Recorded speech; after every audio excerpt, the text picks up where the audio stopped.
your gun rights.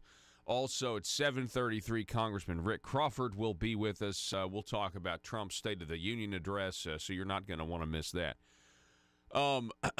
We have other good news on the pro-life front. The Arkansas Senate, I told you yesterday that the Senate Public Health Committee passed Senator Rapert's bill that would essentially outlaw abortion in Arkansas if Roe versus Wade is reversed at the high court level, the United States Supreme Court. We told you about that. Well, that bill then went before the Senate yesterday as well.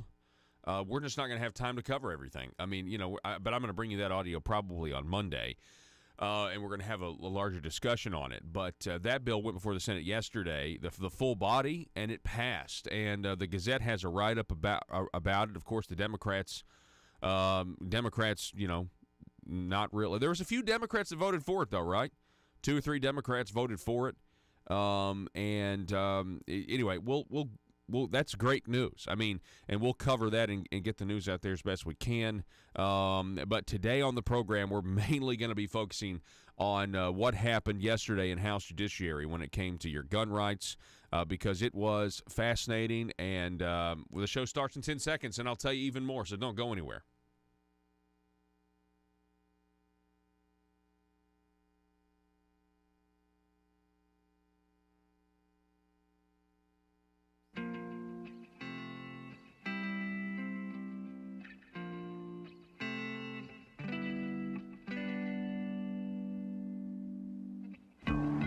I think it's time we ask ourselves if we still know the freedoms that were intended for us by the Founding Fathers. They seem to be in full-scale retreat from spending cuts and are talking about raising people's taxes again. And I have only one thing to say to the tax increasers. Go ahead, make my day. If we lose freedom here, there's no place to escape to. This is the last stand on earth. Those who would trade our freedom for security have embarked on this downward course. Whether we believe in our capacity for self-government or whether we abandon the American Revolution and confess that a little intellectual elite in a far distant capital can plan our lives for us better than we can plan them ourselves. Conduit News Radio with Paul Harrell is on now. All right, happy Friday, ladies and gentlemen. Thank you so much for being with us. It is Johnny Cash Friday. We're going to get to some Johnny Cash music, as soon as we can, as soon as we go to break. But this whole hour is going to be jam-packed full of coverage of the 92nd General Assembly. We got some fantastic. I just cannot wait to share this with you. Before we do that, let's go over some of the headlines. We have, I guess, indicted former state senator Jeremy Hutchinson. His attorneys are asking for all charges to be dismissed. Because they're claiming that the FBI used a computer taken out of his ex-lover, or it was stolen by his ex-lover, he claims, and his rights were violated. They list this, a woman identified as Individual 1 who had been involved previously in a romantic relationship with Hutchinson that he ended, and who has sought the state senator's financial support, went to the FBI on August 20th, 2012. She falsely claimed that Hutchinson paid her with campaign money, despite the fact that she had done only minimal campaign work. She also alleged that a Hutchinson legal client number 1, paid the state senator to pass favorable state legislation and not for bona fide legal work. Well, I mean, Rusty Cranford kind of alludes to that in something different, and these charges aren't even related to what he said in his plea. The woman also provided the FBI with 6 electronic devices, including a Sony laptop that Hutchinson's lawyers say she stole from his apartment. The FBI was aware from the beginning of the woman's personal animosity towards Mr. Hutchinson, but at no point did the FBI question her authority to access the devices. Anyway, so the bottom line is you can go read this in the Democrat Gazette. Lisa Hammersley has the story. The headline is Toss Fraud Case, Evidence Illegal, Ex-Senator Says. So we will be waiting to see what happens with that case. Also, the Arkansas Senate yesterday, the full Senate passed Senator Jason Rapert's abortion ban bill if Roe versus Wade is overturned. That's a pretty fascinating read. We'll get you that audio probably on Monday. We'll do some of that.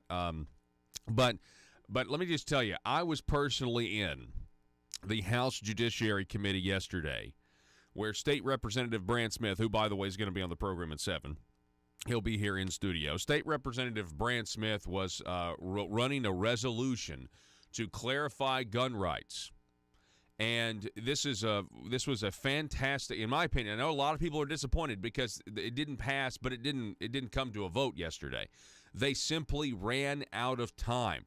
They only allotted the House Judiciary Committee started at 10 o'clock yesterday morning, and the full House was going into session at 11. So they only had an hour, and there were 20 people signed up to speak for or against on the little sheet. And the Democrats questioned, Mr. Tim Loggins, who was there, and they questioned State Representative Smith, over and over and over again. I mean, they were resistant. They were allergic. They were trying to reach in their bag and come up with every little bit of argument that they could. And guess what? Mr. Tim Loggins from the Patriots of Act 746, and I mean this seriously, may be the greatest single supporting witness to ever testify in the entirety of the Arkansas General Assembly. I've never seen anything like it. I've never seen a man literally by just referring to the law. He's got it memorized like it's like you're in Bible drill, and he refers to the law as if, because he's a former law enforcement officer. The man knows how to. I mean, anyway, I'm going to let you listen to this. Here's State Representative Brant Smith presenting his bill to clarify gun rights, saying that Arkansas is a constitutional carry state because of Taft versus Arkansas and because of Act 746 of 2013. I'll say this: State Representative Charles Blake. He seemed to have this real problem with a resolution versus a bill. You'll hear that in a minute. And he was like, shouldn't you be running a constitutional carry bill if you really want constitutional carry? Well, the answer to that, with all due respect, State Representative Blake, is the bill was in 2013, and it was signed by a Democrat governor. The bill's done. We've been in this for 5 years. And so there's no need to run a constitutional carry bill because constitutional carry is the reality, because there was not a bill called constitutional carry, but the offense of carrying a weapon was decriminalized. So that's the reality of the situation. Anyway, we will let's go ahead and just hit play, Joe, and here's State Representative Brant Smith. This was great yesterday, absolutely great. Listen, and we'll run through this fairly quick. First of all, let me just read the title: to clarify gun rights. That's all this resolution is meant to do. And it states, whereas the citizens of the state deserve clarity in regard to gun rights and gun laws, and whereas in the recent Jamie Taft versus State of Arkansas 2018 Arkansas 488 case, the Court of Appeals gave judicial clarity and affirmed that Arkansas is a constitutional carry state with no permit required to carry a handgun, either unconcealed or concealed. Now, therefore, be it resolved by the House of Representatives of the 92nd General Assembly of the State of Arkansas that the House of Representatives acknowledges this declaration for the clarity it provides to the citizens of the state in regard to gun rights. And I'd like to I found this from our governor. He weighed in back in December on the 29th, 2017, stating that Governor Asa Hutchinson this month contacted the Arkansas State Police to inform the agency that an open carry of firearms is legal in the state by his interpretation.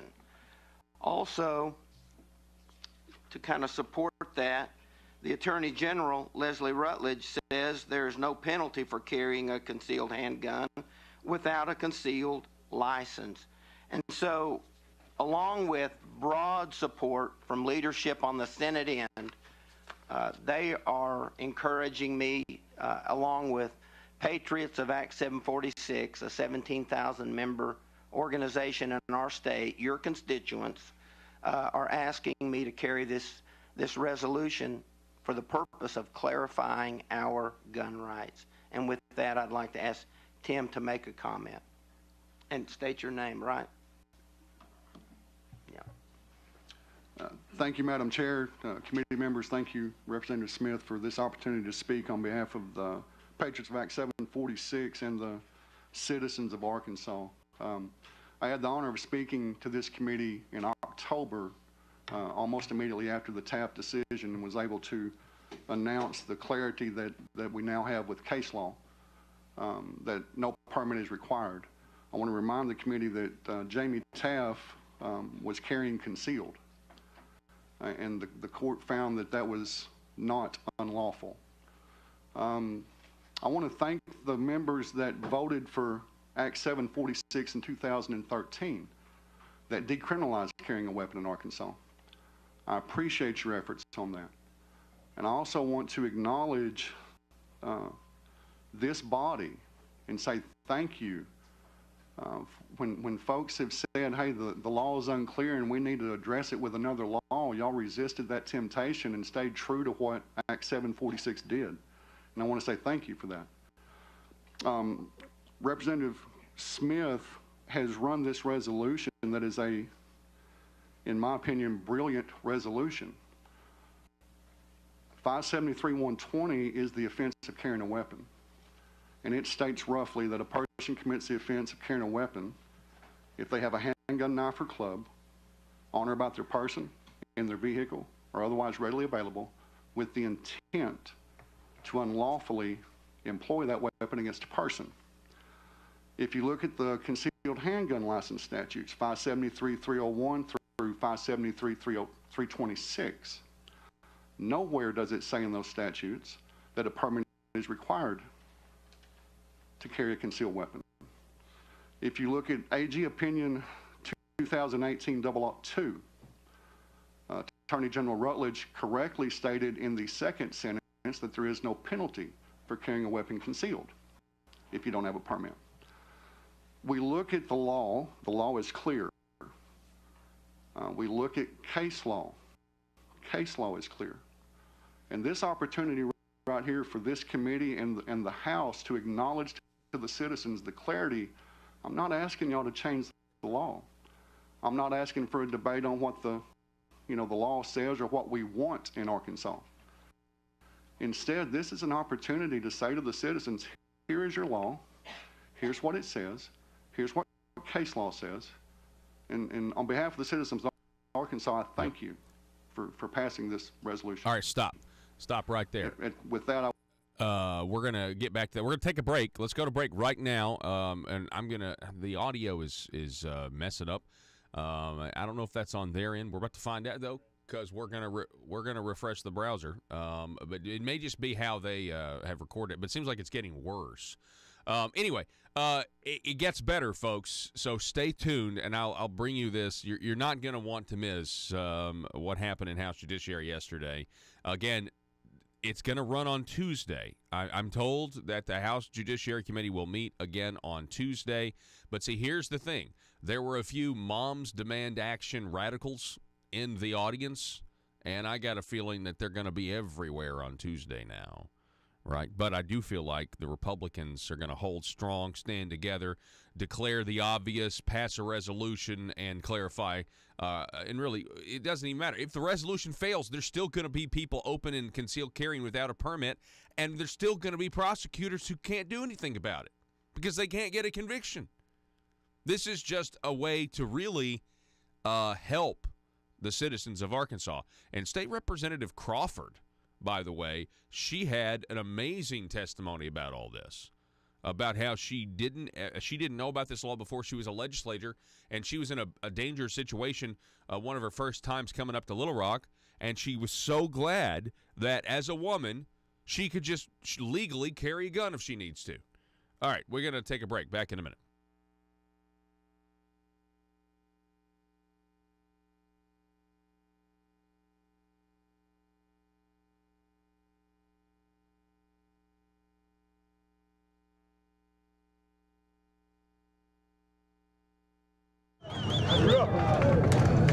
My fellow Americans, in a few moments the celebration will begin here in New York Harbor.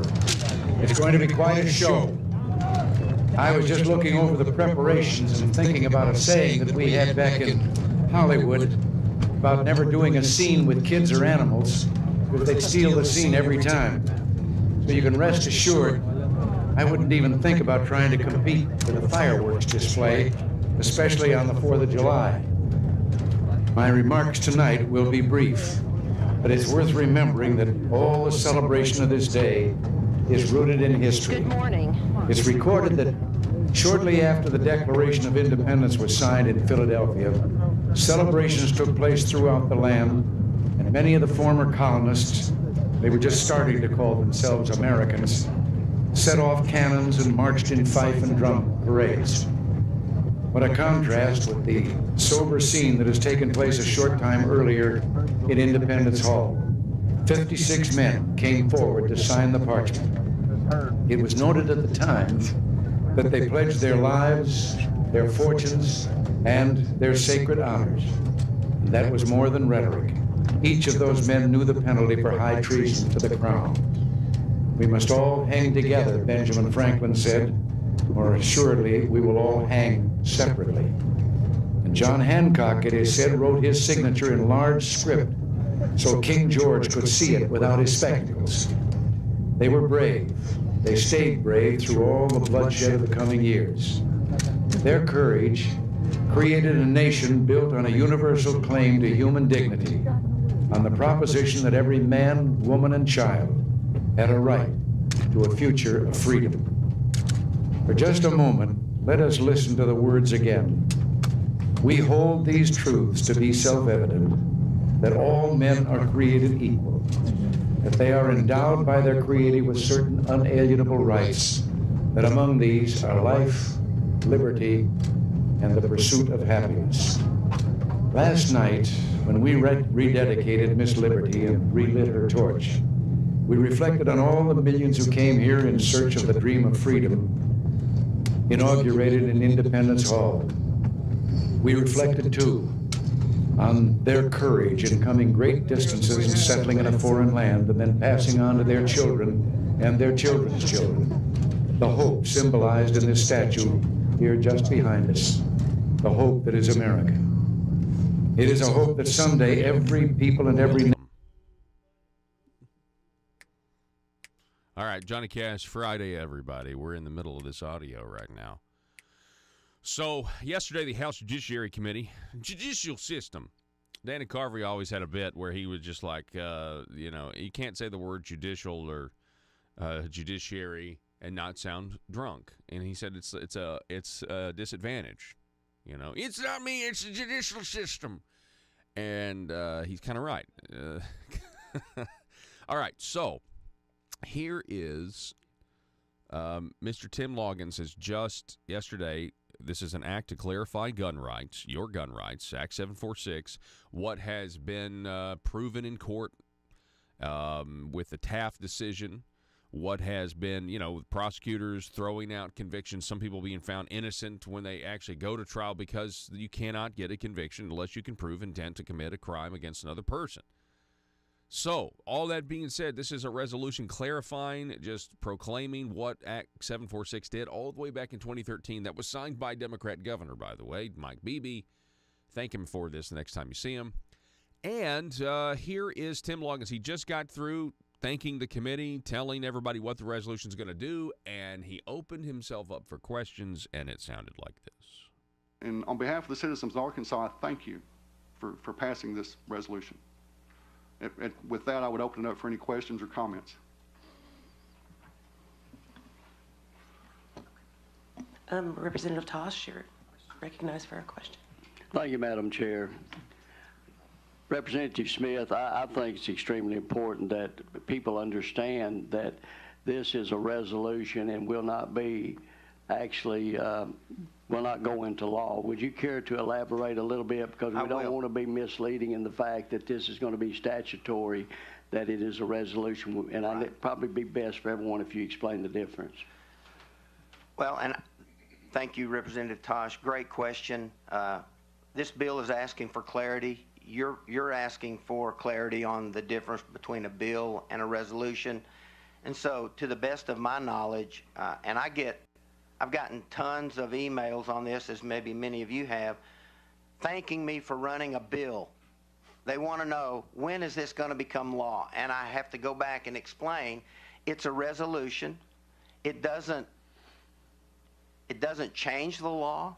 We're simply running a resolution to see if we can come to some agreement on what we have now and how protected our rights really are, but also with prosecutors, with different law enforcement offices around the state, with the governor's comments, as well as our AG, Rutledge's comments. Most of those statements, are basically my understanding or my interpretation. And the whole point of this resolution is to get us all to sit around the table and have a hard talk.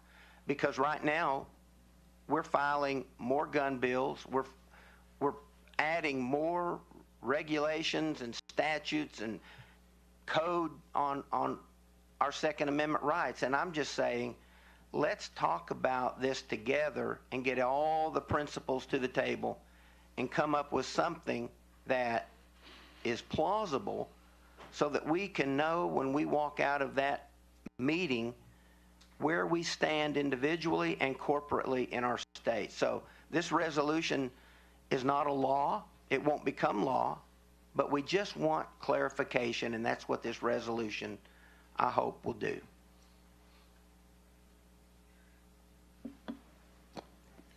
Thank you. Representative Clowney, you had a question? All right, stop real quick. This is State Representative Clowney, who is the Arkansas founder of Moms Demand Action, I believe. And this is her question.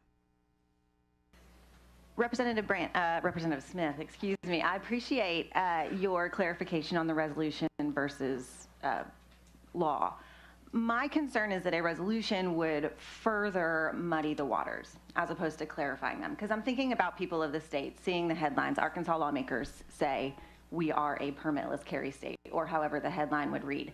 So my question for you is, resolutions matter. You wouldn't have brought it if you didn't agree with that. If we as a committee and if we as a body vote for this resolution, what exactly are we voting for? So I have in mind other existing laws, right, state laws that we have in the code about carrying, and I appreciated your words on concealed carry. I'm thinking specifically of Act 562. I know you're well familiar with it. You were a co-sponsor. That's the enhanced concealed carry permit. If we pass this through, how does this interact with existing state law about, say, enhanced concealed carry permits? Okay. Answer the Democrats' question, Tim. Thank you, Representative. Representative Smith has asked me to address this. This resolution would in no way affect 573-301 through 326. The act you reference is now Law 573-322. The fact that Arkansas is a constitutional carry state with no permit required to carry openly or concealed has nothing to do with an enhanced permit or restricted places, which are found in 573-119, 573-122, 573-127, 573-306, and 573-322. And by the way, those are all prohibited places that we cannot carry a weapon unless we meet certain requirements. This no way affects that at all, and there's no confusion whatsoever for the citizens. When you go through this training and the basic requirement, the basic purpose of the concealed handgun license at this point is for reciprocity for traveling outside of the state, for states that don't recognize constitutional carry of Arkansas, and it's also important for making FFL purchases. And oh, by the way, if you happen to have that enhanced carry, which is found in 573-322, that allows you access to potentially more places to carry, that's another reason for the CHCL. This resolution is not trying to affect, change, or anything a citizen's right to carry outside of prohibited places that already exist. And that is very clear to the citizens. And even when they take a concealed carry class, which I do not have a permit and I carry openly and concealed daily all over the state, when you take that class, they cover those places that are prohibited. And citizens also are aware of these places through the existing laws that already address it. What we're trying to do with this resolution is simply a clarification of what the law states now. We're not attempting to amend or change exactly right. 301 through 326. We're not attempting to amend or change 322. We're not attempting to amend or change at this point 119, 122, or 127. Follow up. You're recognized for follow-up. Thank you. So the language of this resolution is very simple. The language says very simply, the Court of Appeals gave judicial clarity and affirmed that Arkansas is a constitutional carry state with no permit required to carry a handgun, either unconcealed or concealed. I appreciate your elaboration. I don't think that what you just said is clear at all from the language of this resolution. What evidence do you have to make a claim like gun owners aren't confused by this? I would suggest to the representative that right now the confusion is fairly high in this state. After 5 years of 573-120 being amended by Act 746, we still have people that don't understand that no permit's required. And again, I will stress this point. There is no place in law as it exists that says a permit is required to carry a handgun concealed or open. As a matter of fact, open carry is not in the law, period, anywhere. That's a term that's come about since Act 746. Stop. There is no. We'll get right back to this audio. I'm telling you, it was amazing. You hear Mr. Tim Loggins there, a perfect witness to essentially tell a lot of these people on the committee, including the Democrats, the law is already there. It just needs to be recognized. Nation of the world will know the blessings of liberty, and it's the hope of millions all around the world. In the last few years, I've spoken at Westminster to the Mother of Parliaments, at Versailles, where French kings and world leaders have made war and peace. I've been to the Vatican in Rome, the Imperial Palace in Japan, and the ancient city of Beijing. I've seen the beaches of Normandy and stood again with those boys of Pointe du Hoc, who long ago scaled the heights, and with, at that time, Lisa Zanetta Henn, who was at Omaha Beach for the father she loved, the father who had once dreamed of seeing again the place where he and so many brave others had landed on D-Day. But he had died before he could make that trip, and she made it for him. And Dad, she'd said, I'll always be proud. And I've seen the successors to these brave men, the young Americans in uniform all over the world, young Americans like you here tonight, who man the mighty USS Kennedy and the Iowa and the other ships of the line. I can assure you, you out there who are listening, that these young people are like their fathers and their grandfathers, just as willing, just as brave, and we can be just as proud. But our prayer tonight is that the call for their courage will never come, and that it's important for us too to be brave. Not so much the bravery of the battlefield, I mean the bravery of brotherhood. All through our history, our presidents and leaders have spoken of national unity and warned us that the real obstacle to moving forward the boundaries of freedom, the only permanent danger to the hope that is America, comes from within. It's easy enough to dismiss this as a kind of familiar exhortation. Yet the truth is that even two of our greatest founding fathers, John Adams and Thomas Jefferson, once learned this lesson late in life. They'd worked so closely together in Philadelphia for independence. But once that was gained and a government was formed, something called partisan politics began to get in the way. After a bitter and divisive campaign, Jefferson defeated Adams for the presidency in 1800. And the night before Jefferson's inauguration, Adams slipped away to Boston, disappointed, broken-hearted, and bitter. For years, their estrangement lasted. But then, when both had retired, Jefferson at 68 to Monticello and Adams at 76 to Quincy, they began through their letters to speak again to each other.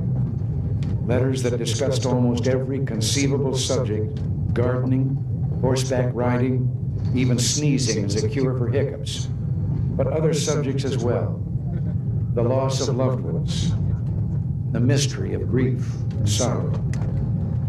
the importance of religion, and of course, the last thoughts, the final hopes of two old men, two great patriarchs for the country that they had helped to found and loved so deeply.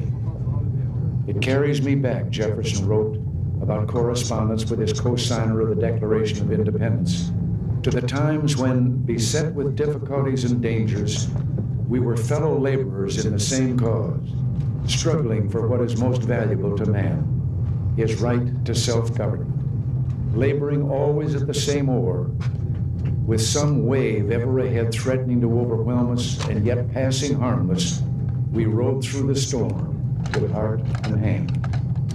It was their last gift to us, this lesson in brotherhood, in tolerance for each other, this insight into America's strength as a nation. And when both died on the same day, within hours of each other, that date was July 4th, 50 years exactly after that first gift to us. All right, welcome back.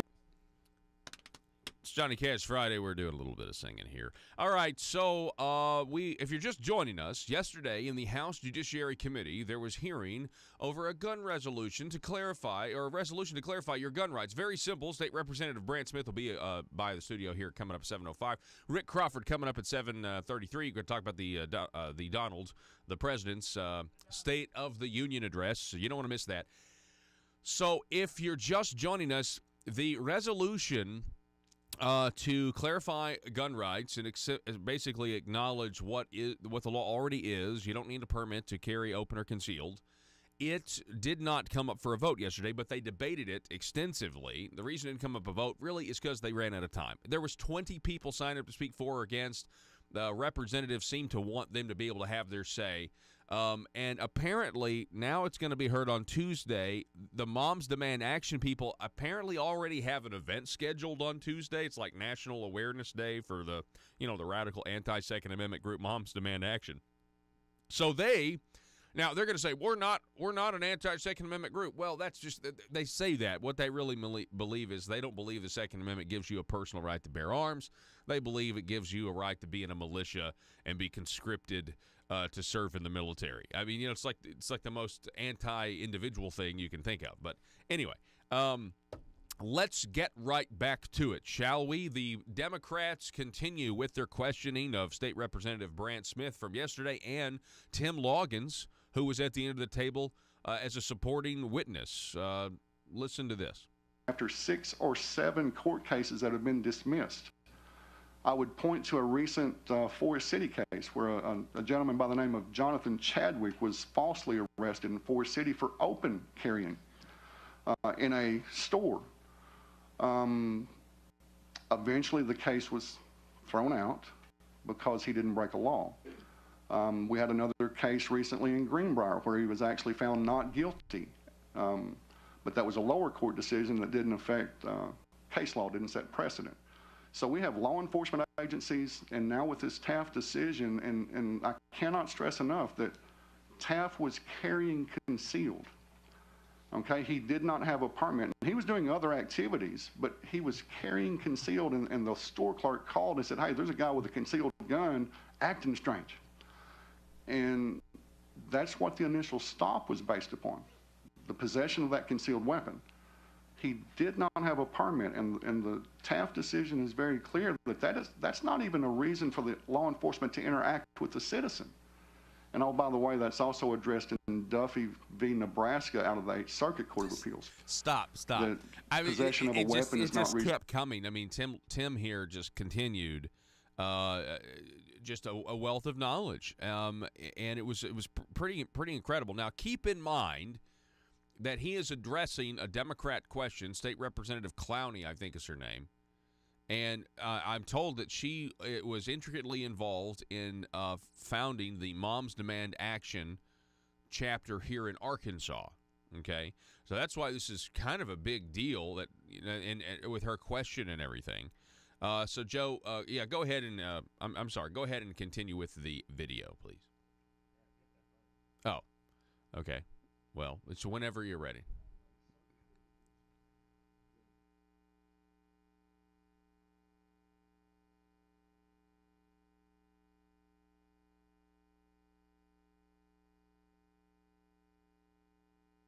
119. 122 is restricted places. 119 is restricted places such as universities and schools and some other locations.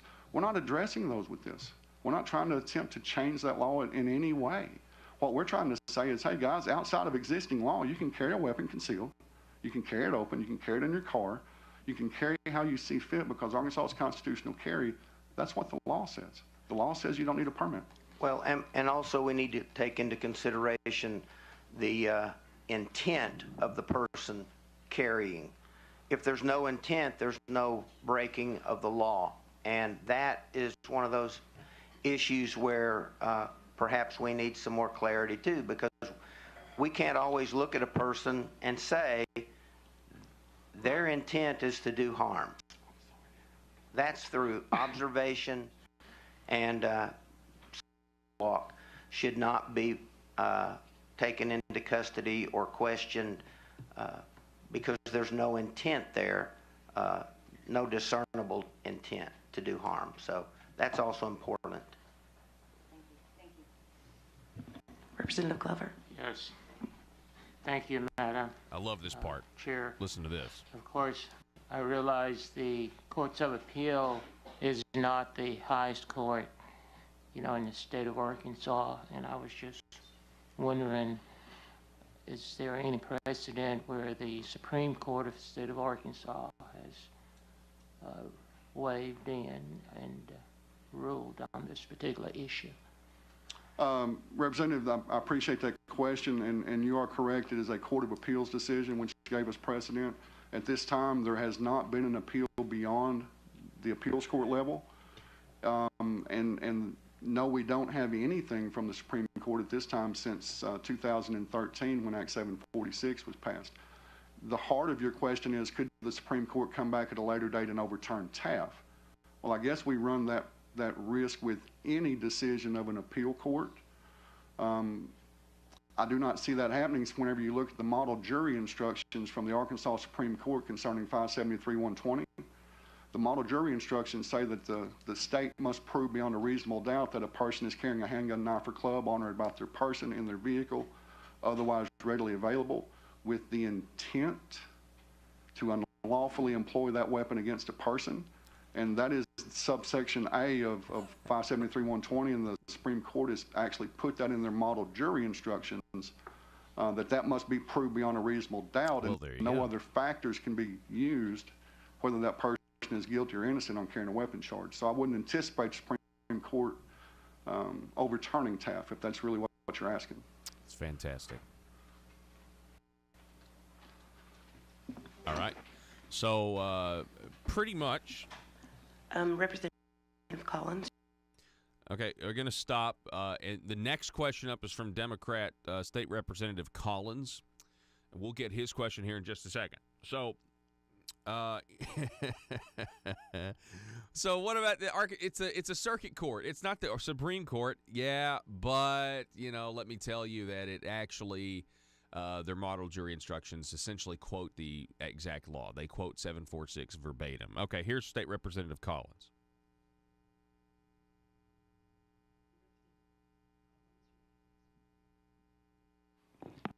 Thank you, Madam Chair.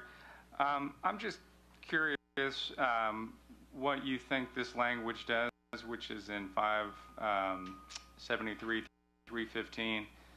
Any licensee possessing a valid license issued pursuant to the subchapter may carry a concealed handgun. And I'll just read it again. Any licensee possessing a valid license issued pursuant to the subchapter may carry a concealed handgun. Does that language have any meaning, or is it just there, just saying it just to say it? Thank you, Representative, for that question. I appreciate that. If you look at 573-301 through 326, which 315 is where you got that question from, 301 through 326 specifically state on every subchapter, if a person possesses a handgun license, a concealed handgun license, it's only talking to people that carry under the licensing agreement. If you look at 573-324, which is Act 486 of the 91st General Assembly, you will see that the legislature, y'all, actually codified the constitutional right to carry a weapon absent of conceal or absent of a permit, and it actually prohibits the Arkansas State Police from pulling a license from someone that's carrying under the Constitution of the state of Arkansas and the United States. So my answer to your question is yes, it means something if you have that license. It does not say it's the only way you can carry. And that's what it would be required in order to be guilty of that provision of the law, especially given 573-324 that was passed last session, that recognizes a constitutional right. By the way, that's the only place in Arkansas code that recognizes a constitutional right to carry a weapon outside of Article 2, Section 5 of the Arkansas Constitution. And I want to thank y'all for passing that last session as well. Thank you. I believe that was John Payton's bill. Representative he's Blake, referring you're to recognized for a 2 question. years ago. Thank you, Here's Madam Chair. Charles Blake. Representative Smith, I think we were both elected at the same time. It's our third term. And there is a process that we go through with resolutions and bills. And resolutions usually are set to support or to say, well, we don't support which things that we cannot vote on. Constitutional carry has been ran in a couple sessions, and we have voted on it. So I want to know what is the need for this resolution if we are not sent here to interpret statutes or interpret laws. We are not judges. We are sent here to make law, to pass law, to put up ideas that can go forward to be laws. Now, in the essence of Representative Tosh's question and Representative Clowney's question as well, that this is confusing people, and you said it yourself. So could you please explain what you feel that this resolution would do and why it's needed? Thank you, Representative Blake. First of all, it's the calls from constituents that create confusion because there's so many different regulations that they're unfamiliar with. I've been through a lot of training, and I've been told where to carry, where not to carry, and so I'm fairly clear on several points, but I'm not an expert. That's why I have Mr. Loggins with me today. But here's the thing. You mentioned resolutions or something to that effect, ideas that can go forward. That's why I want this resolution run today. That's why I want it to pass, so that we can push an idea forward, come together as a group of not only several legislators, but our Attorney General, maybe our governor or someone from his staff, maybe some prosecutors, and take a deep look at what's happening in our state and why there are so many constituents that still don't fully understand their Second Amendment rights. So that's my response. Follow up. You're recognized for Thank you. I think you misheard me. Bills are ideas that we vote on to go forward. This is a resolution. This is going to, as Representative Clowney said, going to muddy the water even more. Stop. No, it's not. With all due respect, State Representative Charles Blake, this does not muddy the water. And the reason this is not a bill is because the bill was passed in 2013 and signed by Governor Mike Beebe. The water currently is muddy because we have arrests that have been made and people's time has been wasted. They get arrested and they have to waste their time waiting on a prosecutor to dismiss the charges and educate law enforcement about what the law says now. Okay? Now, here's the main point. You want to know why this resolution is needed? Because cities are now open for civil litigation. This is going to be, if you don't pass this resolution and you don't encourage the governor, the attorney general to make a formal declaration that you do not need a permit to carry open or concealed because of what the law is. It just is what it is. It's decriminalized. You may not like it, but it's the fact of the matter. It is what it is. If cities or the Arkansas State Police, because they don't like citizens' access to weapons as the law provides, if you continue to arrest people, you are opening yourself up for a massive amount of civil litigation. I would also refer you to the most recent case where Forest City, Arkansas, they wrongly arrested a guy and then dropped the charges. And they have refused to comply with FOIA, and there was a lawsuit filed against the city of Forest City on Wednesday of this week.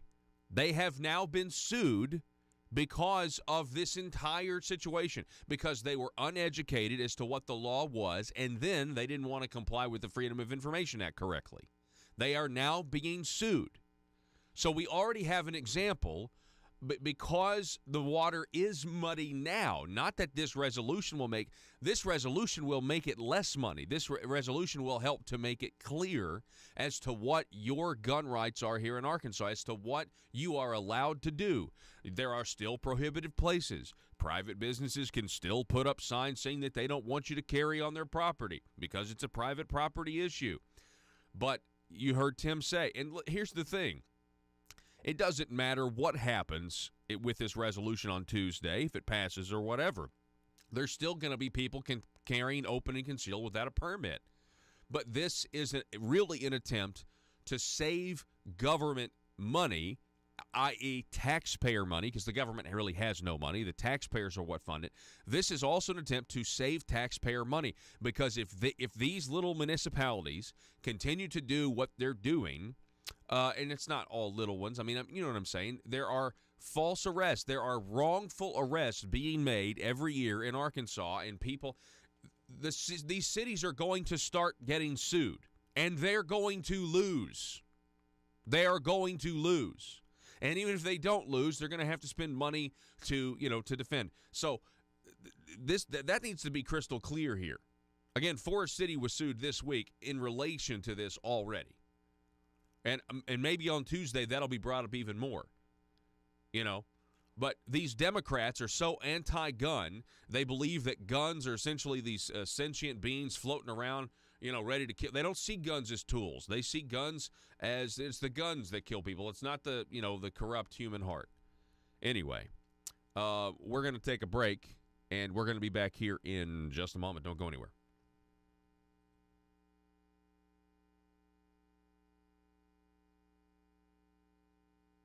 Declaration of Independence. My fellow Americans, it falls to us to keep faith with them and all the great Americans of our past. Believe me, if there's one impression I carry with me after the privilege of holding for 5.5 years the office held by Adams, Jefferson, and Lincoln, it is this, that the things that unite us, America's past of which we're so proud, our hopes and aspirations for the future of the world and this much-loved country, these things far outweigh what little divides us. So tonight, we are reaffirmed that Jew and Gentile, we are one nation under God. The black and white, we are one nation indivisible. That Republican and Democrat, we are all Americans. Tonight, with heart and hand, through whatever trial and travail, we pledge ourselves to each other and to the cause of human freedom, a cause that has given light to this land and hope to the world. My fellow Americans, we're known around the world as a confident and a happy people. Tonight, there's much to celebrate and many blessings to be grateful for. So while it's good to talk about serious things, it's just as important and just as American to have some fun. Now, let's have some fun. Let the celebration begin.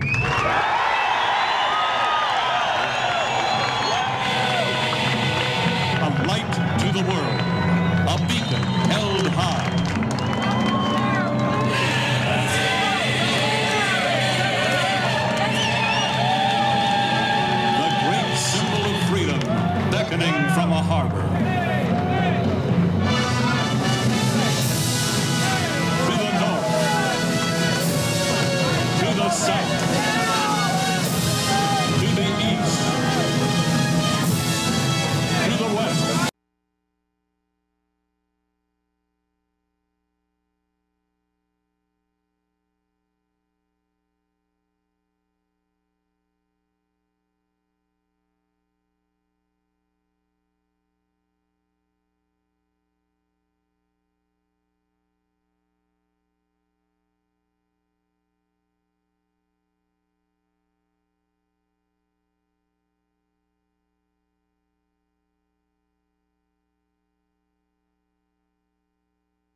Declaration of Independence.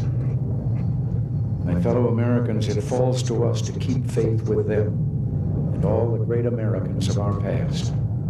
Believe me, if there's one impression I carry with me after the privilege of holding for 5.5 years the office held by Adams, Jefferson, and Lincoln, it is this, that the things that unite us, America's past of which we're so proud, our hopes and aspirations for the future of the world and this much-loved country, these things far outweigh what little divides us. So tonight, we are reaffirmed that Jew and Gentile, we are one nation under God. The black and white, we are one nation indivisible. That Republican and Democrat, we are all Americans. Tonight, with heart and hand, through whatever trial and travail, we pledge ourselves to each other and to the cause of human freedom, a cause that has given life to this. I want to make sure we've been going over what's going on in the House Judiciary Committee.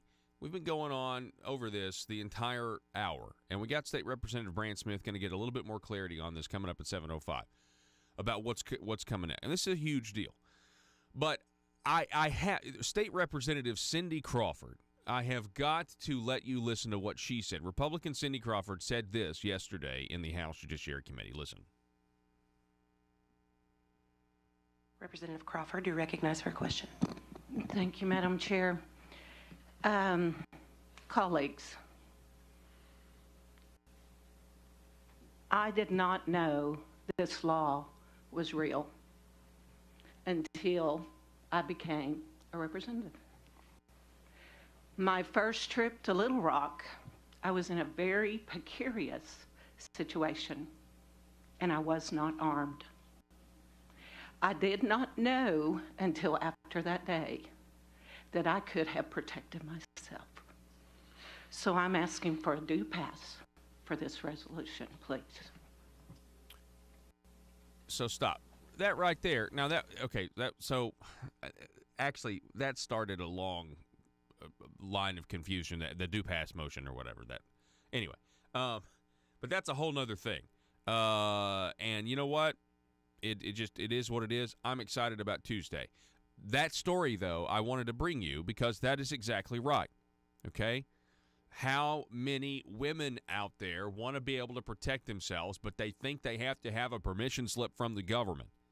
This is an effort to be pro-life, if you want my opinion about it. Because if this resolution passes, it helps bring more clarity to what a citizen's rights are. And being able to defend yourself, your family, in public places where, again, it's not prohibited places, but public places is a good thing. An armed society is a polite society, and this resolution is just going to further clarify. That's why the title of it is to clarify. See, that's the thing. The Democrats just completely ignore the title. To clarify. Oh, so you mean this is to make things more muddy? No. Listen, we have had this law in the books. People have been open carrying and concealed carrying without a permit since 2013. It hasn't turned into the wild, wild west. What it has done is inconvenience private citizens. It's made them subject to harassment because of some law enforcement officers not understanding what the burden of proof is now to charge somebody with a gun crime or possession of a weapon, a knife, a club, or a gun. That's what it has done. We need this. We need this to – listen, I can't wait. I can't wait for this thing to pass. I really am proud of the Republicans that supported this. I know we've got we're going to have a long Tuesday morning because the Moms Demand Action is going to be there. They're going to – hopefully we can limit debate. Hopefully we can limit debate to 2-3 minutes a person. That'd be nice. But – I'm just really proud of how the I believe they had the votes. I believe they had the votes in committee yesterday. They just ran out of time. There were 20 people to speak for or against, and they wanted to make sure they let people's voices be heard. And I can respect that. I know that's how State Representative Jimmy Gazaway felt, and I think everybody can respect that. But I also know on Tuesday now there's gonna be so many Moms Demand Action radicals there, and there's also gonna be some patriots there. There's gonna be people that want their liberty, and this is about your individual rights. We'll be right back with State Representative Brand Smith. Then Congressman Rick Crawford coming up at 7:33. The news and talk of Northeast Arkansas. This is News Talk 101.3 FM and 12:30 AM KBTM, Jonesboro, an EAB radio station. Land and hope to the world. My fellow Americans, we're known around the world as a confident and a happy people. Tonight, there's much to celebrate and many blessings to be grateful for. So while it's good to talk about serious things, it's just as important and just as American to have some fun. Now, let's have some fun. Let the celebration begin.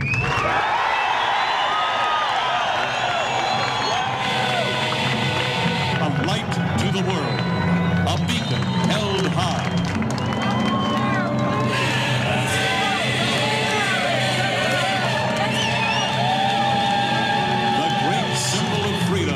Beckoning from a harbor. To the north, to the south, to the east, to the west, reaching across the world to all whose hearts know the meaning of her life.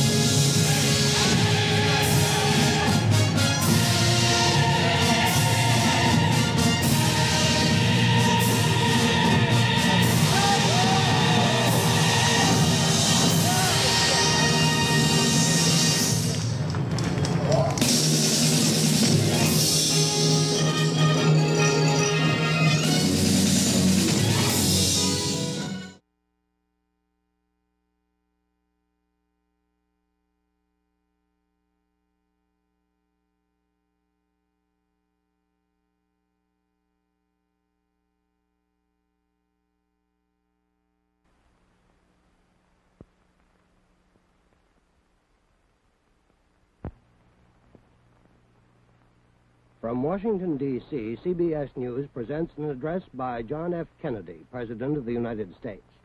The President will speak to members of the American Society of Newspaper Editors who are holding their 39th annual convention at the Statler Hilton Hotel. Originally, the Chief Executive was to have lunched with the editors, but early today he changed his plans, presumably because of the international situation and because he wanted more time to devote to his address. The President met with his cabinet during the morning. The session had been scheduled some time ago, but it's understood that the Cuban situation was discussed. Mr. Kennedy's address this afternoon is expected to deal with both the Cuban and the Laotian situations. The arrangement suggests a speech of major importance. Introducing the President will be Turner Catledge, managing editor of the New York Times and president of the Editors Society. Now here is Mr. Catledge.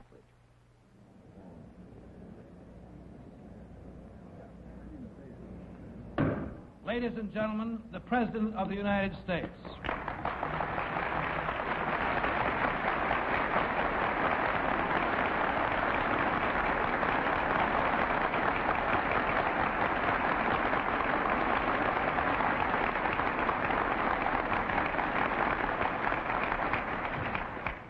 Mr. Catledge, members of the American Society, newspaper editors, ladies and gentlemen. President of a great democracy such as ours, and the editors of great newspapers such as yours, owe a common obligation to the people. An obligation to present the facts, to present them with candor, and to present them in perspective. It is with that obligation in mind that I have decided in the last 24 hours to discuss briefly at this time the recent events in Cuba. On that unhappy island, as in so many other arenas of the contest for freedom, the news has grown worse instead of better. I have emphasized before that this was a struggle of Cuban patriots against a Cuban dictator. While we could not be expected to hide our sympathies, we made it repeatedly clear that the armed forces of this country would not intervene in any way. Any unilateral American intervention in the absence of an external attack upon ourselves or an ally would have been contrary to our traditions and to our international obligations. But let the record show that our restraint is not inexhaustible.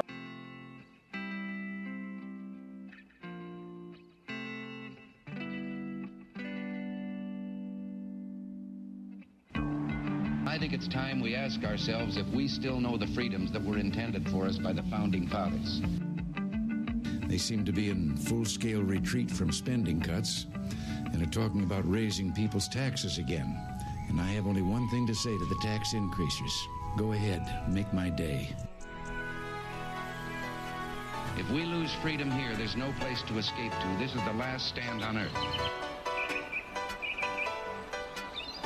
Those who would trade our freedom for security have embarked on this downward course.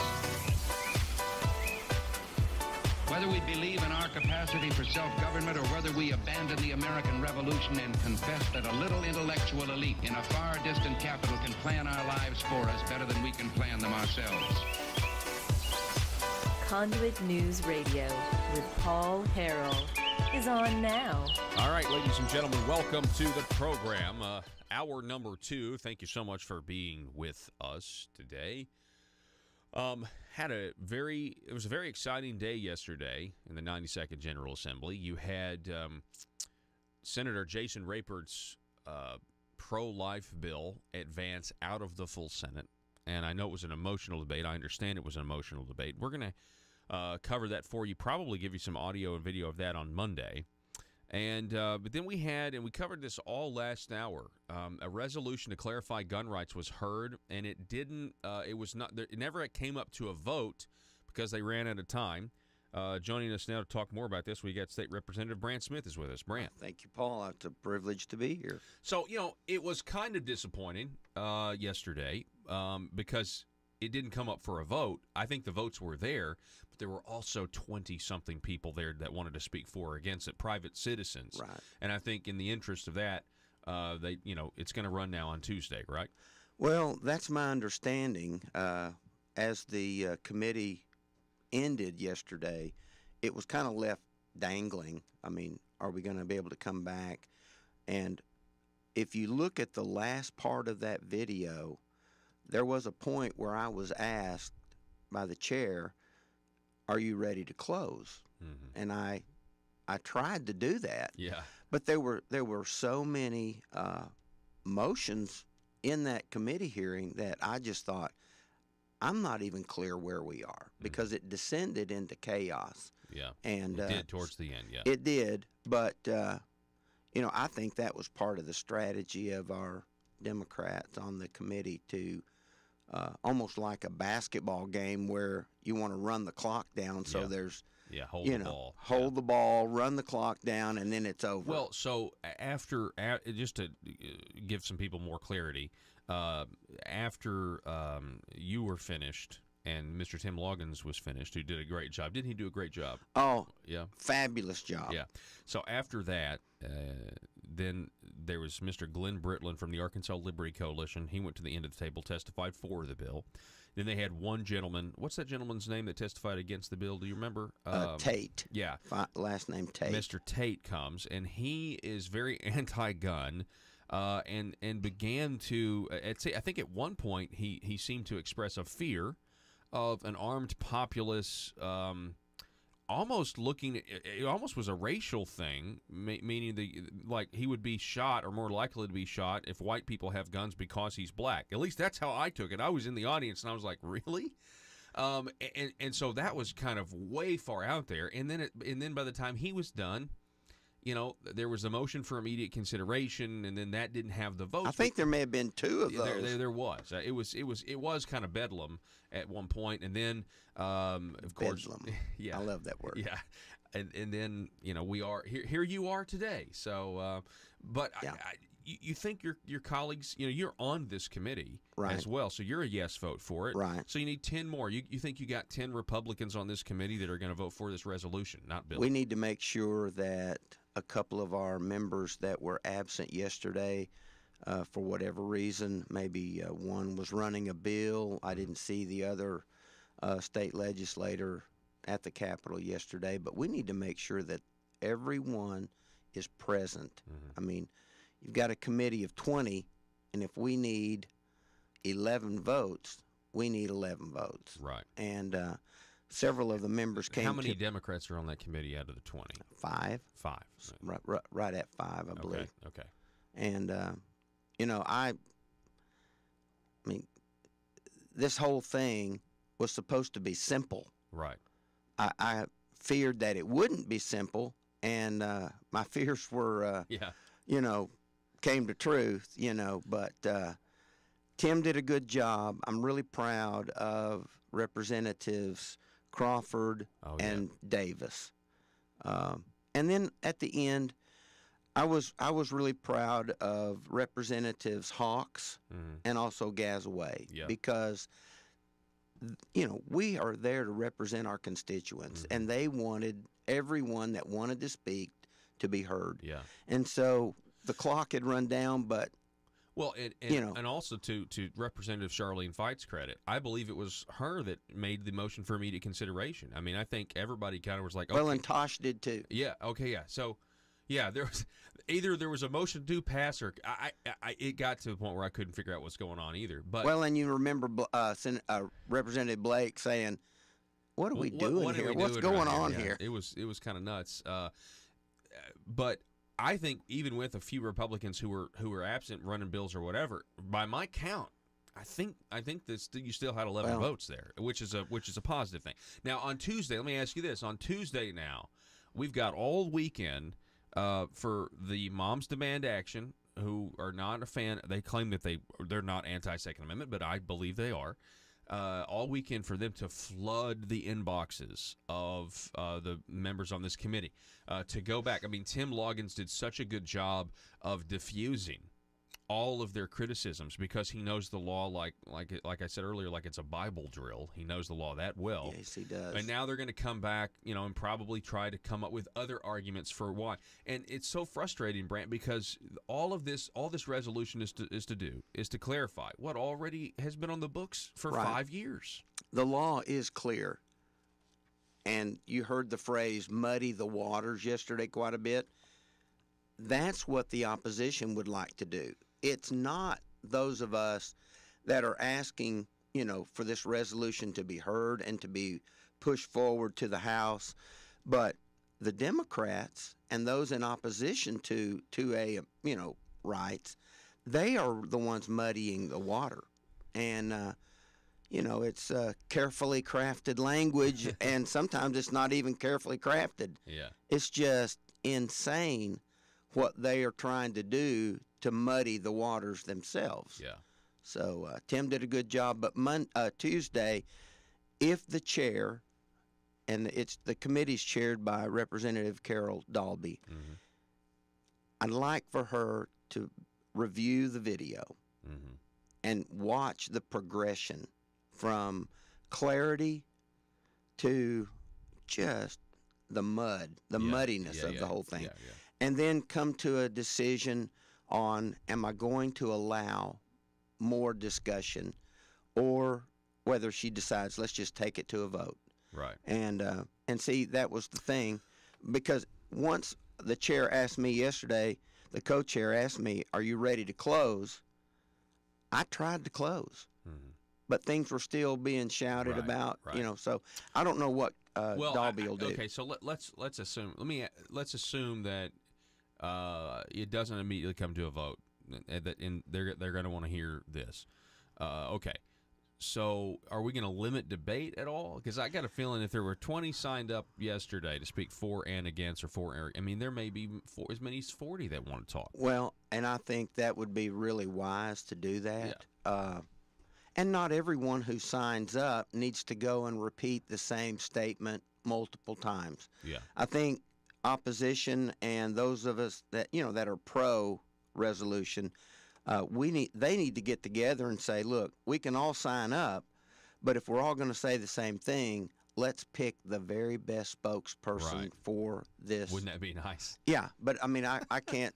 That's not my job to call them. The thing is whenever this is run again, I mean, I think the committee, they need to prepare for the full 2 hours. I mean, unless you're going to limit debate, because that's what's going to happen. I'd like to see it limited to 3 minutes. Yeah. And that would give more people the opportunity. We did that in state agencies this week, and it worked well. But Paul, on the other side of the Capitol, the Senate is very interested in this. Really? I mentioned it yesterday, that there's the leadership in the Senate is supportive of this resolution. That's fantastic. And that's fantastic. They've already selected an individual to run the resolution on their end. Okay. But we just need to move it forward. Right. Well, I'm really excited. I think people in this state who appreciate their Second Amendment rights. I mean, I've said this before, but what happened in 2013 was maybe the biggest transfer of freedom from the government back to the people in the history of the state, decriminalizing the possession of a weapon firearm. Right. And it's taken 5 years to get to this point, taken a court case. And some of those Democrats on that committee, they seem to just disagree with what the decision, what the Taft decision was. They said, I don't believe the Taft decision makes it clearer, but it did. I mean, if you go read the judge's opinion, it clearly did. And see, by some of the members on the opposition side, they wanted me to pull this down and wait for a Supreme Court decision. But I think, if I were to do that, we're talking possibly years of delay. And I know you said that, but here's the fact. On that case in that circuit court, the time to appeal it is over. The time frame is over. It's over. They had so many days to bring it out, and they did not. They let it go. So it's not – I mean, you're not only you not only would have to wait for an appeal, you'd have to wait on a new case to happen, a new incident to happen. I'm really proud of the Republicans on House Judiciary, and I think after seeing – what happened yesterday, and for those of us actually on the committee, my hope is that it galvanized our resolve to move this forward to a full House vote. I agree. And, whether it passes or fails, that's where we need to take this next. I agree. One last point on this. Can you address the potential civil litigation some of these local governments might be facing if this is not brought up, if they continue to wrongfully arrest people in just a handful of incidents? Well, then, that was mentioned yesterday by Tim. Well, and after the hearing, the committee adjourned, there were people that met me in the hall, and I had to get upstairs really quick for our session. But even following the session, I had members of the Patriots Act 746 that stated we already have multiple lawsuits prepared to be filed. And, they're ready to do this. Yeah. And it's going to tie up a lot of court time if we can't get some clarity. Right. And this could maybe alleviate a lot of that. Yeah, absolutely. We're talking with State Representative Brant Smith. He's in studio wearing his historic Dice Colony Boyhood Home of Johnny Cash T-shirt. Sir. I appreciate that. Yeah. Yeah, I knew you would. So tell me real quick, you've got a conscience bill. Reading Jerry Cox's newsletter from the Family Council, familycouncil.org, and he was supportive of this conscience protection bill. Tell us what it's going to do.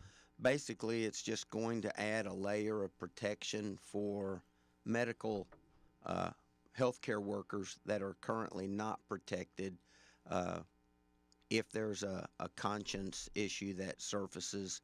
And, medical technology has increased by leaps and bounds. We're all just really thankful that we can do certain things today that couldn't be done years ago, but it brings up a lot more ethical issues. If a person hires into a clinic and they rock along for a number of years and they all of a sudden that maybe their physician, the owner of that facility says, hey, we're going to branch out into some new technology, we're going to be going through training, whatever. And if that person says, look, that really violates my religious conviction, or regardless if it's religious, just my personal values, we want, by reasonable accommodation, to say to those people, you're not going to lose your job. You're just going to have to take a step back, get someone to step in for you on those procedures, or they can look for another job. But we don't want them to be fired. Well, this isn't directly related to that, but I covered a story yesterday on the program where in America they're taking the thymus gland and the liver of aborted babies, and they're putting it in mice. And, I mean, in order to test certain drugs on the human immune system, they actually irradiate the mice to the point where it has no immune system. And then they put the human baby parts in and to then test it. And, I guess. Well, see, that's that ethical that's dilemma. Right. I mean, that's happening right now, and people are doing it. And by the way, it's absolutely ridiculous that we're literally willing to kill babies so that we can live longer. Well, that is. If you go back to the voter guide that was put out by Family Council, this bill actually was addressed in that voter's guide by all candidates running for re-election. Okay. Some of us weren't included because we didn't have opposition, but every one of them that answered that, I believe all of them, said they could support legislation of this type. So it's popular. It just, were these individuals speaking because, I'm on the campaign trail, I'll say yes, but we'll find out if we can get that out of committee. It'll go to public health. Well, it's, to me, I think the entire, protecting conscience, protecting life, what Senator Rapert has done over in the Senate, and it passed out of the full Senate yesterday, that will it will effectively ban abortion unless the life of the mother is at risk if Roe versus Wade, if and when Roe versus Wade is overturned. A lot of people think that's going to happen, especially if Ruth Bader Ginsburg doesn't come back to the court. I mean, where is she? We still don't even know where she is. There were some reports that she was at a concert the day before the State of the Union, but there were no photos taken. And there was even some reporters that tweeted that out and then deleted the tweet. And I'm wondering, what's going on with Ruth Bader Ginsburg? Well, she is up in years, and the reports that I read state that her mind is just as sharp and clear as it's ever been. Yeah. But, our body does wear out. Yeah. And she's a woman of deep, I guess, conviction and knowledge. But even with that, your body just slows down. Yeah. And anyway, so if Roe versus Wade is overturned, I mean, that's going to be, y'all are going to hear that in the House. And I think that is another big benefit for us to have President Trump at this time in Absolutely. history. This will be his third Supreme Court nominee and confirmation. So that's big for pro-life It's people. exciting because as dark as it kind of feels with New York passing what they're trying to do in Virginia. Yeah, that's despicable. It is. But then we have an opportunity in Arkansas to do something anticipating this. See, they're doing that in New York because they think that the Supreme Court's going to overturn it. Well, guess what? Let's do something here in Arkansas, but it's the opposite path. And we're already the second most pro-life state in the union, but I think that would bump us to number one. And what a great place to be. Yeah. Number one. I know. State Representative Brant Smith, I appreciate it. I'll be down there Tuesday, and really appreciate everything you're doing, sir. Well, thank you. It's uphill every day, both ways, but I'm there, and I'll do my best for our people. All righty. Brant, we appreciate it, sir. Thank you. Folks, we're going to take a break. We got Congressman Rick Crawford scheduled to be on the program. Coming up at 7:33, going to talk about Donald Trump's State of the Union address. Don't go anywhere. Should it ever appear that the inter-American doctrine of non-interference merely conceals or excuses a policy of non-action, if the nations of this hemisphere should fail to meet their commitments against outside communist penetration, then I want it clearly understood that this government will not hesitate in meeting its primary obligations, which are to the security of our nation.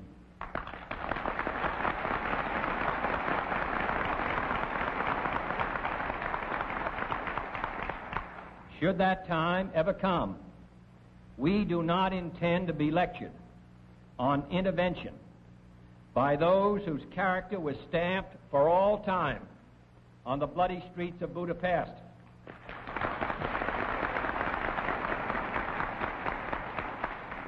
Nor would we expect or accept the same outcome which this small band of gallant Cuban refugees must have known that they were chancing, determined as they were against heavy odds to pursue their courageous attempts to regain their island's freedom. But Cuba is not an island unto itself, and our concern is not ended by mere expressions of non-intervention or regret. This is not the first time in either ancient or recent history that a small band of freedom fighters has engaged the armor of totalitarianism. It is not the first time that communist tanks have rolled over gallant men and women fighting to redeem the independence of their homeland. Nor is it by any means the final episode in the eternal struggle of liberty against tyranny anywhere on the face of the globe, including Cuba itself. Mr. Castro has said that these were mercenaries. According to press reports, the final message to be relayed from the refugee forces on the beach came from the rebel commander when asked if he wished to be evacuated. His answer was, "I will never leave this country." That is not the reply of a mercenary. He has gone now to join in the mountains countless other guerrilla fighters who are equally determined that the dedication of those who gave their lives shall not be forgotten, and that Cuba must not be abandoned to the communists. And we do not intend to abandon it either.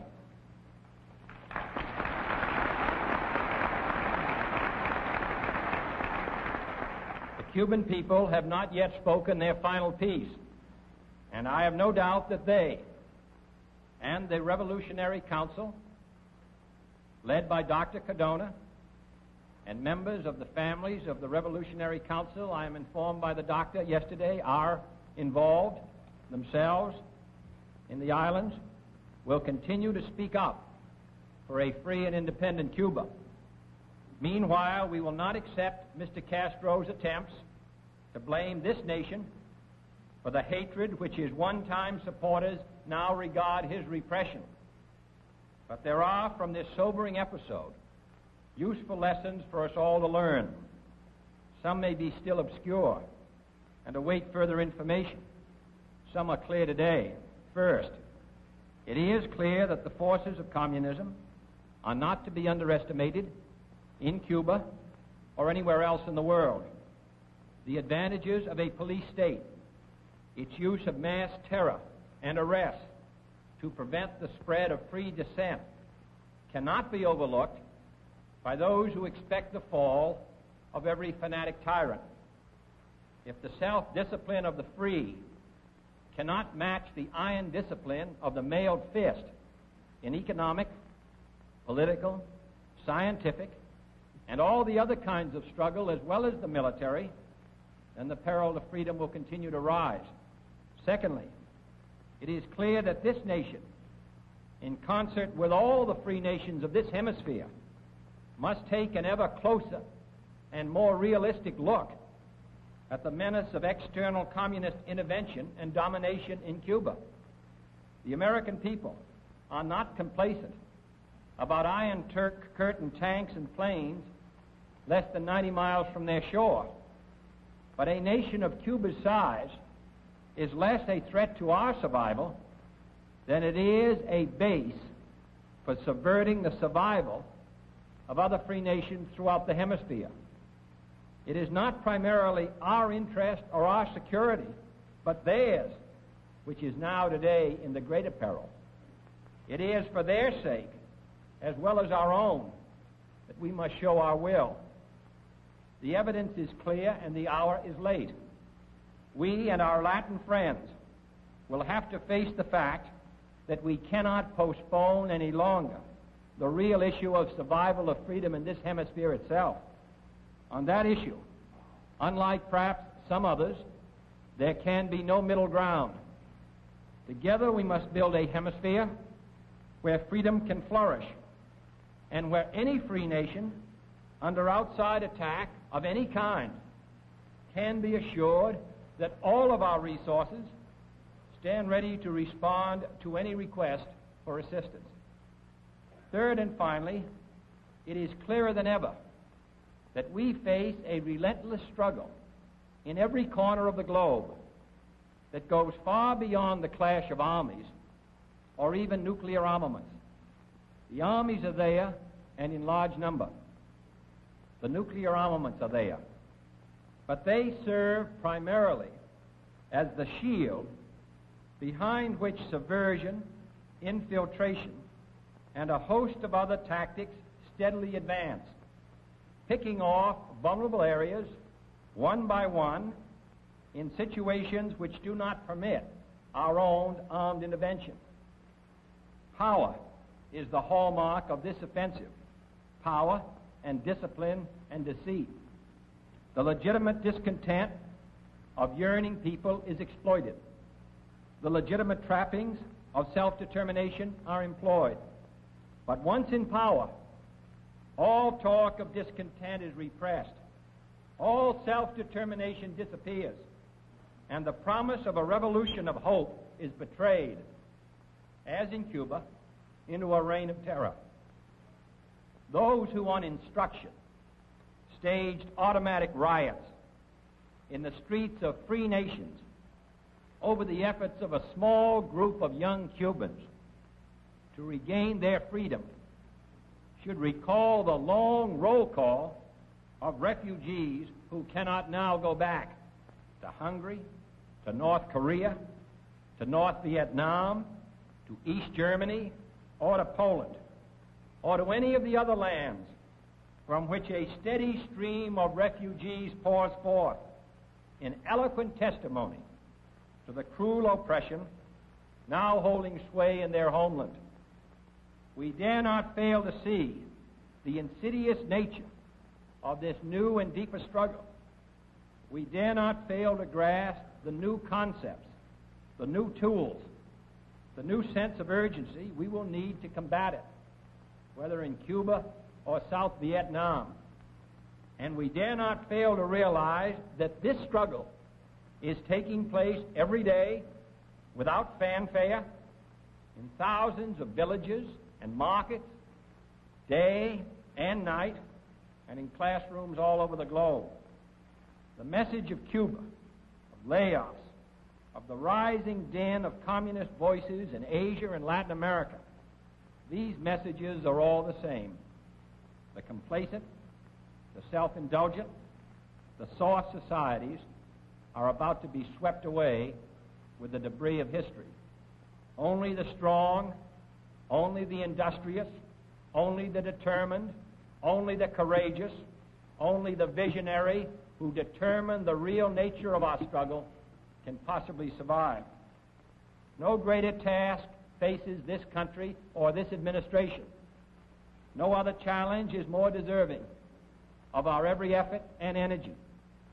Too long we have fixed our eyes on traditional military needs, on armies prepared to cross borders, on missiles poised for flight. Now it should be clear that this is no longer enough, that our security may be lost piece by piece, country by country, without the firing of a single ladies missile. And gentlemen, welcome back or to the program. Good morning border. to everyone out there. Happy Friday. Thanks for starting the beginning of your weekend with us here, the intersection of conservative ideas and reality. We're building a liberty machine here. Welcome back to the program. We've got Congressman Rick Crawford on the line. Rick, it's always great to have you on, sir. Good morning. Hey, good morning. How are you doing? We're doing really good. On Wednesday, we covered the State of the Union that the president gave Tuesday, and I have to tell you, I was just thoroughly pleased with his speech. Yeah, I tell you, I think that this may be one of those sort of defining moments in this presidency. I thought he was what's not to like about that? I mean, who else gets both sides of the aisle chanting USA? He had some really good points there. What I like the most is his reaffirmation of life, standing up for life unequivocally, highlighting the cases where we're seeing around the country now, particularly New York, where they're basically advocating for and codifying infanticide. So I'm really pleased that he stood up for life. And then the other thing, I think people need to recognize that he sounded the alarm on socialism and where the Democrats want to go, their vision or lack of for our country. I was challenged in my reelection campaign by a young socialist who said, at least I have a vision. He said, at least he has a vision. Well, the vision was of socialism. That's not a vision. That's a nightmare. That's not what this country's about. How many people have you ever seen around the world who have fled the United States for socialism? Conversely, how many people have you seen around the world who have fled socialism to seek freedom? It just doesn't work. Even in Finland, they're figuring out that free money doesn't work, and they're turning the corner in places like Finland, which is, it's a different kind of socialism. I guess you might call it soft socialism or something like that. Yeah. The big glaring example of it that we see is what's taking place in Venezuela right now. But even in Europe, they're figuring this out that, years and years in, it's essentially at some point you run out of other people's money. Yep. And what we have here are Democrats who are unabashedly embracing socialism. And I'm just not going to get on board with that. Yeah, I think that most Arkansans would agree with you, a vast majority. And I'll tell you this. You mentioned the abortion comments, or him bringing that up. I'm so glad that he did, because it's a national outrage with what New York's doing. What Virginia's doing, and I thought his speech, the way it was written, there were several moments where, well, for example, let's take the abortion argument. Whether you agree with it or not, he mentioned the importance of parents bonding with their newborn kids, and that in his budget he wants paid parental leave. Okay, whether you agree with that or not, that's in his budget. And he talks about the importance of families and everything else, and then he uses that. So he gets the Democrats to applaud. Paid leave, and then he says, oh, by the way, we care about our kids, right? And let me tell you how this New York situation and infanticide is a bad thing. I thought there were so many moments like that where he would couch, another example would be on illegal immigration, where he talked about the criminal justice reform and how Congress did something that nobody thought could get done. They worked together on criminal justice reform, and we also need to do that to build the wall and secure the border. It was just really well written. The speech was very well written. No, I agree with that. I think that what he did was, he sort of boxed them in a way that, it made them look duplicitous. And the fact of the matter is, what we're seeing from Washington Democrat leadership is, on full display, their hatred for Donald Trump outweighs their love of our country. And so they're not willing to even consider anything that might be perceived as a kept promise or a win for Donald Trump. They would rather endanger the country and win a political fight than they would to actually do what's best for the country. And then this business of New York's abortion laws and Virginia trying to descend into that chasm as well, and now there's other states. Massachusetts is going to follow suit. Even pro-choice people think this is barbaric. And the other thing that you mentioned the way that the speech was written in such a way that he caught people up in agreeing with him, and then sort of now the question is, if you agree with this, why don't you agree with that? So another example of that is when he talked about the number of women serving in Congress and how we've come so far There were all the women on the Democrat side were wearing white to commemorate the 100-year anniversary of suffrage, and so they applauded that, stood up and high-fived each other. But when he talked about the progress in the workplace and the historic high numbers of women in the workplace, crickets. Yeah. Now, how's that work? Yeah. I mean, so you're applauding yourself for your accomplishment for being elected to Congress, but you're not applauding the huge increase in women in the workplace. That's not noteworthy. And that's because he has advocated that, and if they admit it and they acknowledge it, that those numbers have improved under his administration, then somehow they lose the narrative that he's a misogynist and hates women. Yeah. Yeah, that's exactly right. That's exactly and right. So, I'm not making a comment about his character or anything. I'm just this is a numbers issue. I mean, just look at the economic numbers. I don't care who's responsible for the economic numbers, but the numbers themselves are worth concentrating on and saying, look, you got to acknowledge these are good numbers, all right? Mm-hmm. So if you don't like the fact that crediting Donald Trump with it, okay, that's fine. Don't then. But you could at least acknowledge the fact that the economy has improved in the last 2 years significantly, and that unemployment is down to historic lows, and all of those things are worth acknowledging and applauding. Yeah. And they're so worried that they're going to be perceived as applauding for Donald Trump that somehow that's going to reflect poorly on their reelect when they go back to the Bronx and run for re-election. Yeah. During the speech, we're talking with Congressman Rick Crawford. I got the feeling more so than ever, President Trump, he's a guy I think that genuinely loves this country. And this whole idea of America first, he really wants to think about every single citizen. What's the best outcome for every single one of us, who live in this country. And, that brings up the border. Is there an update? I mean, do you think that the Democrats are going to compromise at all? Or are we going to have another government shutdown? Or is the president going to use the military to build the wall? What are your thoughts on that? What are you hearing? My sense is that they are going to kind of come to terms with this. And throughout the shutdown, you started to see Democrats waver on this notion that, first off, the wall was immoral, and under no circumstances would they support a wall.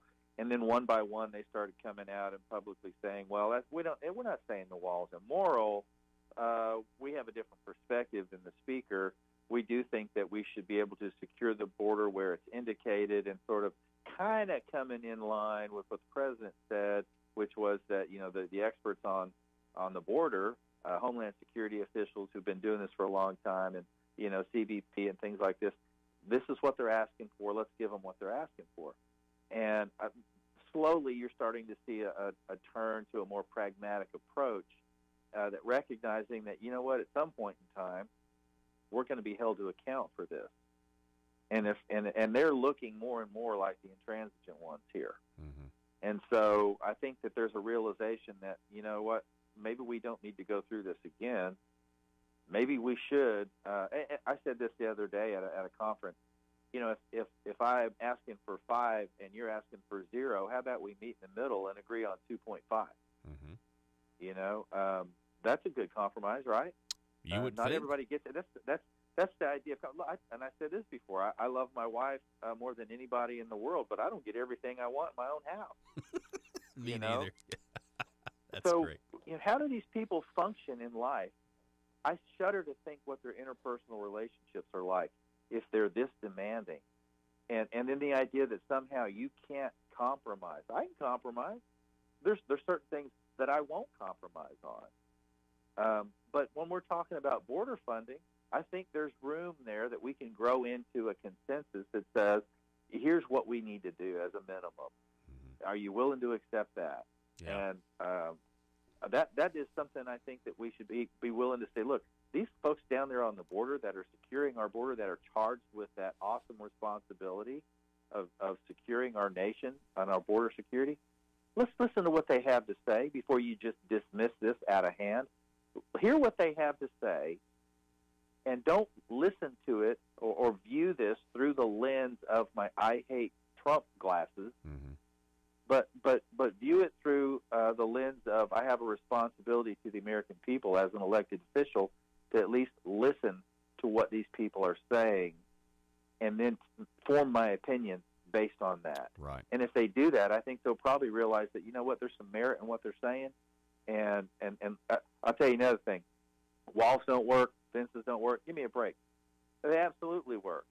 And they will channel into areas where we have a higher degree of presence and resources and the ability to interdict narcotics and human trafficking and things like this. But where we don't, that's what they exploit. So all this nonsense about, well, all the drugs are coming through the port of entry. You don't know that. We don't know what we don't know. That's a great point. What we know is we're able to interdict quite a bit at the ports of entry. But there are other narcotics and other assets, or not assets, but individuals that are crossing that we don't know about. And the reason we don't know about it is because we don't have the resources, we don't have the barriers, whatever you want to call it, in place, and the technology in place to give us a 100% full picture of every movement of anything, commodity or human being coming across the border. We don't know what we don't know. So to definitively say that all the drugs come across through the ports of entry, that's a false statement, and there's no way they can quantify that. So the president says that I think 1 in 3 women is sexually abused, and of course there was a fact check on that. It was actually 31%, not 33%. So according to these the media gatekeepers, they got him, I guess.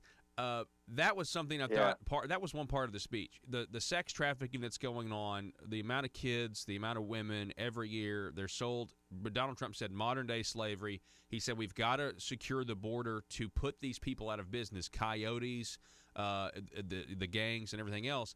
And I noticed there was a lot of Democrats that didn't stand up and clap for that. And I thought, really, that to me was just tone deaf.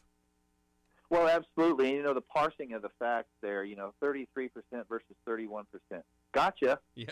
All right. Well, so basically what you're saying is we're willing to accept 31%.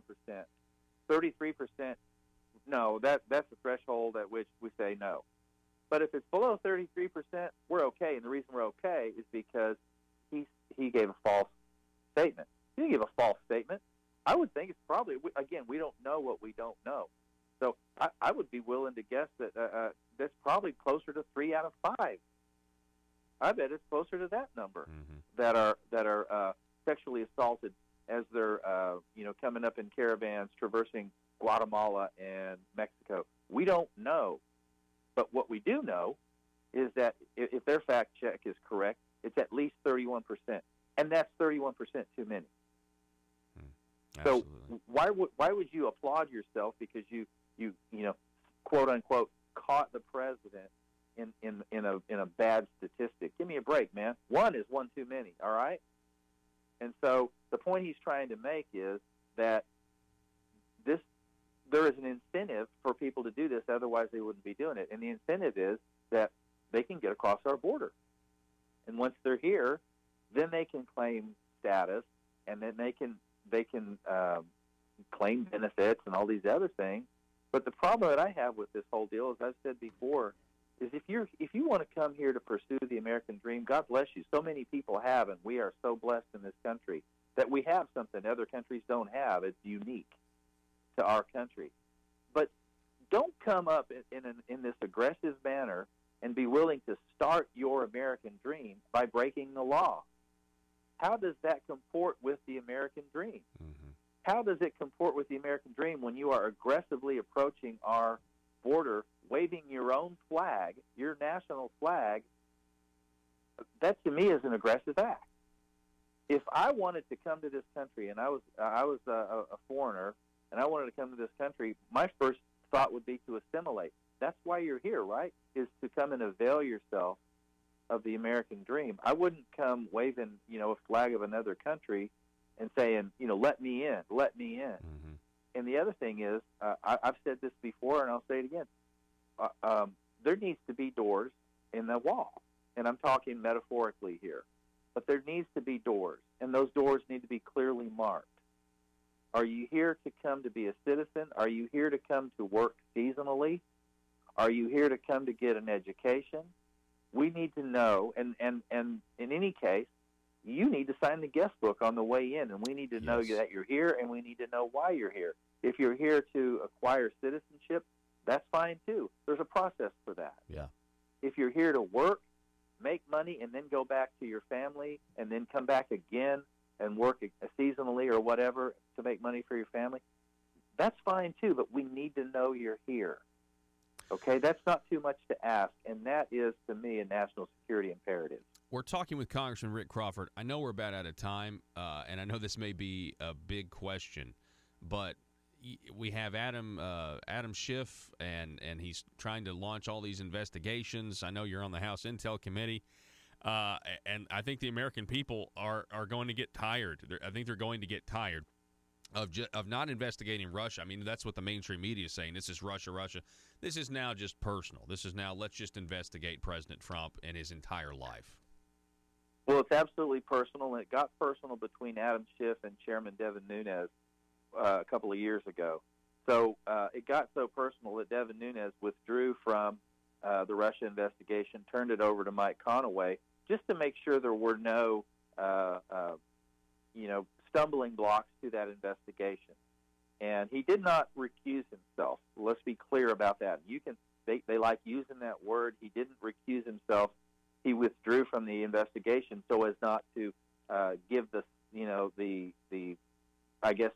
impression that maybe the investigation might be tainted. That's number one. Number two, he went over to the White House to apprise the White House officials of something that took place. The White House has a permanent record of these visits. They have to log in these visits, whereas Adam Schiff met with Glenn Simpson, founder of Fusion GPS, and has yet to report that to the committee. So Adam Schiff threw a fit about the chairman of the Intelligence Committee interacting with the White House, which is public record, and because we should have been notified by that, about that visit. But he didn't bother to notify us about his visit with Glenn Simpson, who, I don't have time to get into all the Glenn Simpson Fusion GPS drama, but you get the point. Yes. He has yet to notify the committee that he met with. Oh, he just insists that was a chance meeting. Give me a break. I just happened to be in Aspen when Glenn Simpson was in Aspen. Whatever. Maybe he ran into, Lloyd Christmas and Harry Dunn while he was up there. That's exactly what I was thinking. I can't hear the word "the city of Aspen" without thinking of Dumb and Dumber. Congressman Rick Crawford, it's always great to have you on. I appreciate the fine work that you're doing, and I hope you have a great weekend, sir. Thanks, man. Appreciate it. All righty. Folks, we're going to take a break. This interview is going to be available up at conduitnews.com later in the day. Go to our YouTube channel, click the subscribe button and the little bell to receive notifications. And when this video is uploaded in a separate clip, then you'll get that notification. We'll be back in just a moment on this Johnny Cash Friday. We intend to profit from this lesson. We intend to re-examine and reorient our forces of all kinds, our tactics, and our institutions here in this community. We intend to intensify our efforts for a struggle, in many ways more difficult than war, where disappointment will often accompany us.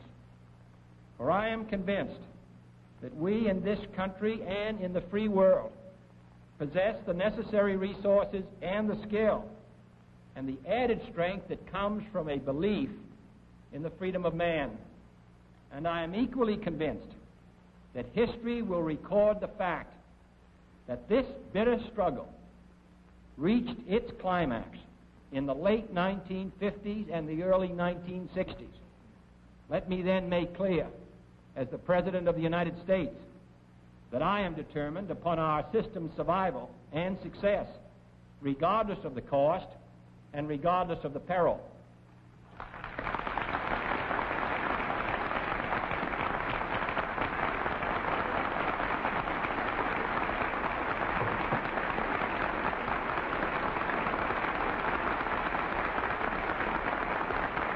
Kosovo-based firearms manufacturer Omega, making clones of the most notable German firearms in the world. These delayed rotor-lock firearms have been and are currently used by law enforcement and military worldwide. At Omega, they manufacture their guns right here in Arkansas and produce the best reproduction in the marketplace that comes with a complete 5-year warranty. At Omega, they take firearm manufacturing seriously and offer discounts to active and retired law enforcement. Whether you're using Omega firearms to defend the public, defend your family, or for target practice, Omega has your back. For pricing, go to omega-guns.com. That's omega-guns.com. Are you a conservative-minded young person and want to let the world know about it? Are you tired of rolling your eyes as your professor regurgitates progressive, PC, neo-Marxist nonsense? Then you should interview on Conduit News Radio's Young Conservative segment and tell us about why you believe the way you do. Tell us how you came to be a conservative and what are your views on government. Now, if you're worried that your neo-Marxist professor may also be a right-wing talk radio listening masochist, then names can be changed to protect the innocent. It's the Conduit News Radio Conservative Future segment. To be interviewed, call 870-275-9799. That's 870-275-9799. If you're like me, you believe that small business is the heart of Arkansas's economic engine, and it should be viewed that way by the politicians in Little Rock. Conduit for Commerce also believes, like you and I believe, policies that achieve less regulation and lower taxation help small business in Arkansas thrive. Other policies like small, constitutionally consistent government and reducing citizen dependency on government keeps it from growing and expanding its influence on our daily lives. Conduit for Commerce works every day to educate the general public and legislators on these important priorities in the name of Arkansas small business. By the way, contributions to Conduit for Commerce are tax deductible. Log on now to conduitforcommerce.org and click on Contact Us on the right side of the page. That's conduitforcommerce.org. Go there now and learn the facts on protecting small business in Arkansas.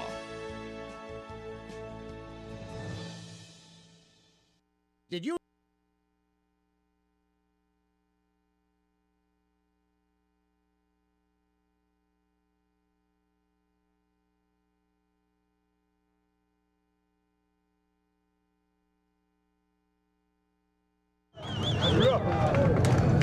My fellow Americans, in a few moments the celebration will begin here in New York Harbor. It's going to be quite a show. I was just looking over the preparations and thinking about a saying that we had back in Hollywood about never doing a scene with kids or animals because they'd steal the scene every time. So you can rest assured I wouldn't even think about trying to compete with a fireworks display, especially on the 4th of July. My remarks tonight will be brief, but it's worth remembering that all the celebration of this day is rooted in history.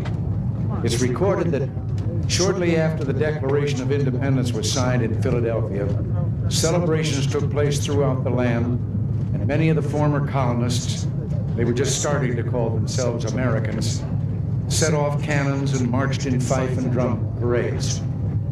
What a contrast with the sober scene that has taken place a short time earlier in Independence Hall. 56 men came forward to sign the parchment.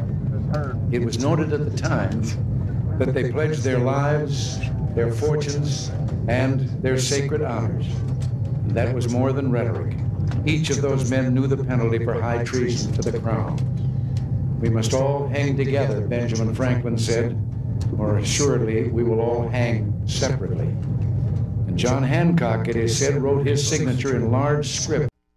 Ladies and gentlemen, I appreciate you guys being with us today. I appreciate you guys being with us all week. We're going to conclude the 10th hour of radio for the week, and we're going to be right back here on Monday covering the 92nd General Assembly as well as anything else that happens. But I'm really excited about Monday to check out that Senate audio and the debate over abortion.